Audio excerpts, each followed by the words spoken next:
Right sir, ಅನುಭವದ ನಂತರ ನಿಮ್ಮ ಸಕ್ಸಸ್ ನ ಪೀಕ್ ಶುರು ಆಗುತ್ತೆ. 80ರ ದಶಕದಲ್ಲಿ ನಿಮ್ಮ ಕಾಲ್ ಶೀಟೇ ಸಿಗ್ತಿರ್ಲಿಲ್ಲ, ನಮ್ಮೆಲ್ಲರೂ ಗೊತ್ತೇ ಇದೆ, ಅಷ್ಟು ಬ್ಯುಸಿ ಆಗಿದ್ರಿ. ಅಂದ್ರೆ ನಿಮಗೆ ಆಡಿಯನ್ಸ್ ಏನ್ ಬೇಕು ಅನ್ನೋದು ಬಹಳ ಚೆನ್ನಾಗಿ ನೀವು ಅರ್ಥ ಮಾಡ್ಕೊಂಡಿದ್ರಿ. ನಾವೆಲ್ಲರೂ ಮಾತಾಡ್ತಾ ಇದ್ವಿ ಆ ಟೈಮಲ್ಲಿ.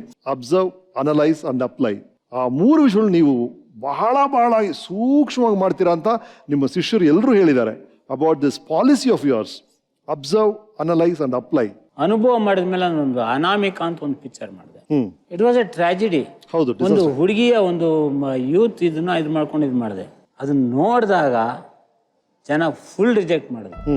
ಯಾರೂ ಕೊಡದಂತ ಖುಷಿ ಒಬ್ಬ ಕಾಶಿನಾಥ್ ನಟ ಕೊಟ್ಟಾಗ ಅವ್ನು ಈ ರೀತಿ ಮಾಡೋದು ಬೇರೆಯವರೆಲ್ಲ ಮಾಡ್ತಾರೆ, ಅವ್ನು ಮಾಡೋದೇ ಬೇಕಿಲ್ಲ ಅಂತ ಹೇಳಿ. ಯಾಕಂದ್ರೆ ಕೊನೆಗೆ ಇಡೋದು ನಾವು ಆಡಿಯನ್ಸ್ ಮುಂದೆನೆ.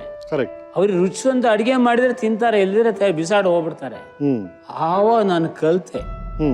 ಎಸ್, ಒಂದು ಪಿಕ್ಚರ್ ಹಿಟ್ ಆದಾಗ ಅದ್ರಲ್ಲಿ ಅವ್ರು ರುಚಿಸಿದ ಪಾಯಿಂಟ್ಗಳನ್ನೆಲ್ಲ ನೋಡ್ಕೊಂಡು ಇದು ಮಾಡಿಕೊಂಡು ಅನಲೈಸ್ ಮಾಡಿ ಅದನ್ನು ಎಲ್ಲೆಲ್ಲಿ ಹಾಕ್ಲಿಕ್ಕೆ ಸಾಧ್ಯನೋ ಅಂತ ಈ ರೀತಿ ಮಾಡಬೇಕಂತ ಒಂದು ಪಾಠ ನನಗೆ ಆಡಿಯನ್ಸೇ ಕಲಿಸಿದ್ದು. ರೈಟ್ ಸರ್, ನಿಮ್ಮ ಸಕ್ಸಸ್ ಫಾರ್ಮುಲಾ ಇಂದ ನೀವು ಕಂಡಂತ ಸಕ್ಸಸ್ ನಮ್ಮ ಟೆಂಟ್ ಏನ್ ಹೇಳ್ತೇನೆ ನೋಡಿ. ಸಾಯಿರಾಮ್ ಕಾಶಿನಾಥ್ ಅವರೇ. ಹಾಯ್ ಕಾಶಿನಾಥ್ ಅವರೇ, ನಮಸ್ಕಾರ. 80ರ ದಶಕದಲ್ಲಿ ಹೊಸ ಪ್ರಯೋಗಗಳಿಗೆ ನಾಂದಿ ಹಾಡಿದವರು ಅಂತಂದ್ರೆ ಕಾಶಿನಾಥ್ ಅವರು. ನೀವು ಅಪರಿಚಿತ ಚಿತ್ರ ಮಾಡಿದಾಗ ಇಡೀ ಕನ್ನಡ ಚಲನಚಿತ್ರ ರಂಗದಲ್ಲಿ ಮತ್ತು ನಮ್ಮ ಪ್ರೇಕ್ಷಕ ವರ್ಗದಲ್ಲಿ ಒಂದು ದೊಡ್ಡ ಸಂಚಲನವನ್ನೇ ಮಾಡಿದ್ರಿ. ನಿಮ್ಮದೇ ಆದಂಥ ಒಂದು ಶೈಲಿ, ನಿಮ್ಮದೇ ಒಂದು ಛಾಪು, ಅಲ್ಲಿವರೆಗೂ ಯಾರೂ ತುಳಿದೇ ಇರೋವಂಥ ಒಂದು ಮಾರ್ಗವನ್ನು ನೀವು ಆಯ್ದುಕೊಂಡ್ರಿ. ಆದರೆ ಅದರಲ್ಲಿ ಅಭೂತಪೂರ್ವಕವಾದ ಒಂದು ಯಶಸ್ಸನ್ನು ನೀವು ಕಂಡುಕೊಂಡಿದ್ದು ನಿಜವಾಗಲೂ ಶ್ಲಾಘನೀಯವಾದಂಥ ವಿಷಯ. ಅನುಭವ ಚಿತ್ರ ತಗೊಂಡ್ರೆ ಗಾಂಧಿನಗರದಲ್ಲಾಗಲಿ ಅಥವಾ ನಿರ್ದೇಶಕರುಗಳಲ್ಲಾಗಲಿ ಇದೇನಿದೆ ಈ ಸಿನಿಮಾ, ಇವ್ರನ್ನ ಯಾರು ನೋಡ್ತಾರೆ, ಇವ್ರ ಮಖ ಯಾರು ನೋಡ್ತಾರೆ ಅಂತೆಲ್ಲ ಕೊಂಚ ಇತ್ತು. ಅನುಭವದಲ್ಲಿ ಏನು ಯಾವ ದೊಡ್ಡ ನಟನೂ ಇಲ್ಲ. ಕಪಾಲಿ ಥಿಯೇಟ್ರಲ್ಲಿ 100 ದಿವಸ ಓಡೋದು ಕಮ್ಮಿ ಏನಲ್ಲ ಕಾಶಿನಾಥ್. ಅಂತ ಸಿನಿಮಾದಲ್ಲಿ ನೀವು ಅಭಿನಯಿಸಿ ಮಾಡಿದ್ದೀರಿ, ಆಮೇಲೆ ಕನ್ನಡ ಜನತೆಗೆ ಕೊಟ್ಟಿದ್ದೀರಲ್ಲ, ನಿಮಗೆ ಹ್ಯಾಟ್ಸ್ ಆಫ್. ಬಡ್ಜೆಟ್ನಲ್ಲಿ ಹೆಂಗ್ ಮಾಡಬೇಕು, ಹೆಂಗ್ ಮಾಡಿದ್ರೆ ಪ್ರೊಡ್ಯೂಸರ್ ಉಳಿತಾರೆ ಅನ್ನೋದನ್ನ ನಿಮ್ಮಿಂದ ನಾನು ನಿಮ್ಮ ಪಿಕ್ಚರ್ಸ್ ನೋಡಿದ್ದೀನಿ. ನಮ್ಮದೆಲ್ಲ ಕೆಲಸ ಮಾಡುವಾಗ ನಿಮ್ಮಲ್ಲಿರುವಂಥ ಟ್ಯಾಲೆಂಟ್ ಎಲ್ಲ ನಾನು ಗ್ರಹಣ ಮಾಡಿದ್ದೀನಿ. ನಾಯಕ ನಟನಿಗೆ ಕತೆ ಇಂಪಾರ್ಟೆಂಟು, ನಾಯಕ ನಟಿಗೆ ಇಂಥದ್ದೇ ಇಮೇಜ್ ಇರಬೇಕು ಅನ್ನೋದನ್ನ ಬೇಕಾಗಿಲ್ಲ ಅಂತ ತೋರಿಸ್ಕೊಟ್ಟವರು ಕಾಶಿನಾಥ್. ನಮ್ಮ ಸಾಯಿ ಪ್ರಕಾಶ್ ಅವರು ಮಾತು ಹೇಳಿದ್ರು, ಅಂದ್ರೆ ಒಂದು ಸಿನಿಮಾನ ಹೇಗ್ ಮಾಡಿದ್ರೆ ನಿರ್ಮಾಪಕರಿಗೆ ಲಾಭ ಆಗುತ್ತೆ ಅಂತ ನಿಮ್ಮಿಂದ ಕಲಿತೆ ಅಂತ. You are very good at that. ನೀವು ಬಹಳ ಚೆನ್ನಾಗಿ ಅದನ್ನ ಅರ್ಥ ಮಾಡ್ಕೊಂಡಿದ್ದೀರಿ ಅಂತ ಕೇಳ್ಪಟ್ವಿ. ಸಿನಿಮಾ ಮೇಕಿಂಗ್ ಅಲ್ಲಿ ಅದು ನನಗೆ ಇನ್ಸ್ಪಿರೇಷನ್ ಆಯ್ಕೆ ಹಾಲಿವುಡ್ ಫಿಲ್ಮ್. ಇಲ್ಲೊಂದು ಹಾಲಿವುಡ್ ಫಿಲ್ಮ್ ಶೂಟಿಂಗ್ ಆದಾಗ ಹೋಟ್ಲಿಂದ ಹೀರೋ ಎಷ್ಟು ಗಂಟೆಗೆ ಹೊರಡಬೇಕು, ಅಲ್ಲಿ ಹೋಗ್ತಿದ್ದಾಗ ಟ್ರೈನ್ ಬರುತ್ತೆ ಇಷ್ಟು ಗಂಟೆಗೆ, ಸೊ ಅದರಿಂದ ಇಷ್ಟು ಗಂಟೆ ಹೊರಟ್ರೆ ಉತ್ತಮ, ಟ್ರೈನ್ ಪಾಸ್ ಆದ್ಮೇಲೆ ಹೋಗ್ಬೋದು. ಈ ಕ್ಯಾಲ್ಕುಲೇಷನ್ ಎಲ್ಲ ಮಾಡ್ಕೊಂಡಾಗ ನನಗೆ ಆಶ್ಚರ್ಯ ಆಯ್ತು, ಹೇಗೆ ಮಾಡ್ಲಿಕ್ಕೆ ಸಾಧ್ಯ? Unless plan you see the full film on the table. ನಾನು ಯಾರು ಡೈರೆಕ್ಟರ್ ಹೇಳೋದ್ರು ಅಲ್ಲಿ ನೋಡೋಕೋಬೇಡ, first full film first table ಮೇಲೆ ನೋಡಿ. ನೀನು ಟೋಟಲ್ ರನ್ನಿಂಗ್ ಬರಬೇಕು ಅಂತ ಹೇಳಿದಾಗ ನೀವು ಫಸ್ಟ್ ಒಂದು ಬೇಸಿಕ್ ಸ್ಕೆಲಿಟನ್ ಅಂತ ಮಾಡಬೇಕು. ಅದು ಕರೆಕ್ಟ್ ಆಗಿದೆಯಾ ನೋಡ್ಕೋಬೇಕು. ನಾವು ಯಾವ ಎಮ್ಮೆ ಸ್ಕೆಲಿಟನ್ ಮಾಡ್ತಿದೀವ, ದನ ಸ್ಕೆಲಿಟನ್ ಅಥವಾ ಇದ್ರ ಸ್ಕೆಲಿಟನ್, ಮನುಷ್ಯನ ಸ್ಕೆಲಿಟನ್, ಅದನ್ನ ಮಾಡ್ಬೇಕು ಫಸ್ಟ್. ಆಮೇಲೆ ರಕ್ತ ಮಾಂಸ ಇದು ತುಂಬದೆಲ್ಲ ನೆಕ್ಸ್ಟ್. ಇದು ಫಸ್ಟ್ ರಕ್ತ ಮಾಂಸ ಎಲ್ಲ ತಂದಿಟ್ಕೊಂಡ್ಬಿಟ್ಟು ಆಮೇಲೆ ಸ್ಕೆಲಿಟನ್ ಮಾಡೋದು ಸಾಧ್ಯ ಇಲ್ಲ. ಎಮ್ಮೆ ಆಗಲ್ಲ, ಅದು ಬೇರೆ ಆಗ್ಬಿಡುತ್ತೆ ಬೇರೆದು. ಇದನ್ನ ನಾನು ಎಷ್ಟು ನನ್ನ ಅಸ್ಟೆಂಟ್ಸ್ಗೆಲ್ಲ ಅದೇ ಹೇಳೋದು ಮಾಡ್ಕೊಂಡಿದ್ರಲ್ಲಿ, first see the film on the table first. ನಿಮ್ಮ ಶಿಷ್ಯರು ಒಬ್ರು ನಿಮ್ ಬಗ್ಗೆ ಏನ್ ಹೇಳಿದ್ದಾರೆ ಕೇಳಿ. ನಮ್ಮ ನೆಚ್ಚಿನ ನಾಯಕ ನಟರು ಇವರು. ಸರ್ ನಮಸ್ಕಾರ ಸರ್. ತುಂಬಾ ಸಂತೋಷ ಆಗ್ತಿದೆ. ತಾವು ಹಾಟ್ ಸೀಟಲ್ಲಿ ಕೂತ್ಕೊಳ್ಳೋಕ್ಕೆ ನಿಜವಾದ ಅರ್ಹವಾದ ವ್ಯಕ್ತಿ ನೀವು. ತುಂಬಾ ಖುಷಿ ಅನ್ನಿಸ್ತಿದೆ ಸರ್. ಈಗ ಅನುಭವ, ಅನಂತ ನಾವಂತರ, ಅವಳೇ ನನ್ನ ಹೆಂಡತಿ ಎಲ್ಲ ಬಂದಾಗ ಕಾಶಿ ಸರ್ದು ಒಂದು ಟ್ರೆಂಡ್, ಅದು ಅವ್ರದ್ದೇ ಒಂದು ಫ್ಯಾನ್ ಫಾಲೋಯಿಂಗ್, ಅವ್ರದ್ದೇ ಒಂದು ಇದು ಆ ಥರ ಆಗೋಯ್ತಲ್ಲ. ಅದು ಯಾವುದೋ ಒಂದು ಪಿಕ್ಚರಲ್ಲಿ ನೋಡಿರೋ ಜ್ಞಾಪಕ. ಒಂದು ಕಲ್ಲು ತನ್ನನ್ನು ತಾನೇ ಕೆತ್ಕೊಳ್ಳುತ್ತೆ, ಹಿಂಗೆ ಕೆತ್ಕೊಂಡು ಅದೊಂದು ಬೊಂಬೆ ಆಗ್ಬಿಡುತ್ತೆ. ಅದನ್ನ ನೋಡಿದಾಗೆಲ್ಲ ಕಾಶಿ ಸರ್ ಜ್ಞಾಪಕ ಬರ್ತಾರೆ.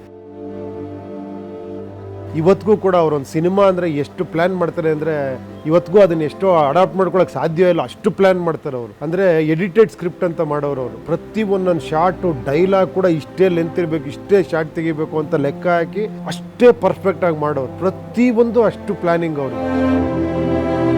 ಫಸ್ಟ್ ಟೈಮ್ ಹೋದಾಗ ಕಾಶಿ ಸರ್ ಇದ್ರು, ಮನೆಗೆ ಹೋದಾಗ ನಂದೆಲ್ಲ ಬರೆದಿರೋದೆಲ್ಲ ಕೊಟ್ಟಿದ್ದೆ, ನಾನು ಏನೇನು ಮಾಡಿದ್ದೀನಿ ಆ ವರ್ಕೆಲ್ಲ ಬೆಂತಟ್ಟಿ. ಅದು ಅವರಲ್ಲಿರೋ ದೊಡ್ಡ ಗುಣ ಏನಂದ್ರೆ ಅವ್ರು ಯಾವಾಗಲೂ ಒಂದು ಮಾತು ಹೇಳ್ತಾರೆ, ಟ್ಯಾಲೆಂಟ್ನ ಗುರುತಿಸೋದೇ ಅತಿ ದೊಡ್ಡ ಟ್ಯಾಲೆಂಟು ಅಂತ. ನಿಜವಾದ ಆ ಟ್ಯಾಲೆಂಟು ತುಂಬ ಯಥೇಚ್ಛವಾಗಿರೋದು ನಮ್ಮ ಗುರುಗಳು ಕಾಶಿನಾಥ್ ಸರ್ ಹತ್ರ. ಇವತ್ತಿಗೆ ನಾನೊಬ್ಬ ಉಪೇಂದ್ರ ಆಗಿ ಮೇಯ್ನ್ ಕಾರಣನೇ ನಮ್ಮ ಗುರುಗಳು ಕಾಶಿನಾಥ್ ಸರ್.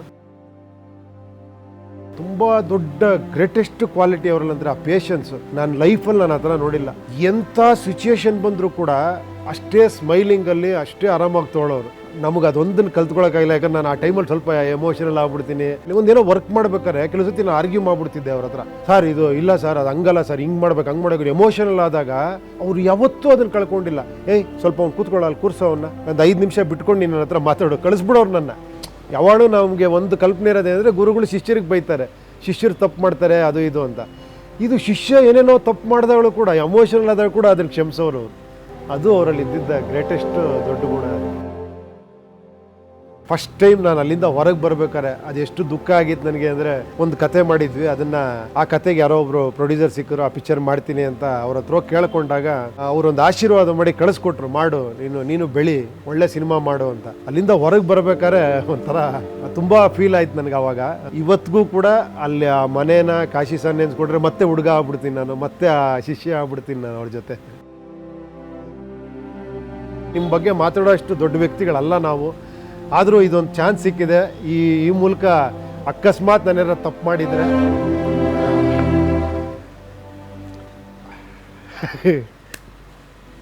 ಕ್ಷಮಿಸ್ಬಿಡಿ, ನಾನೇ ಎಮೋಷನಲ್ ಆಗ್ತಾ ಇದ್ದೆ.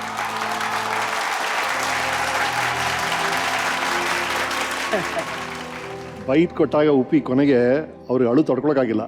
ಕ್ಯಾಮ್ರಾದ ಎದ್ದು ಹೋಗ್ಬಿಟ್ರು ಅವರು, ಆಫ್ ಕ್ಯಾಮ್ರಾ ಹೋಗ್ಬಿಟ್ರು, ಅಲ್ಲಿ ಅಳ್ತಾ ಇದ್ದಾರೆ ಅವರು. ಅಷ್ಟು ಭಾವುಕರಾಗ್ಬಿಟ್ರು.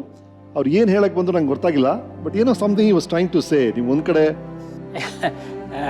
ಅದು ಏನಂತ ಹೇಳಿದ್ರೆ,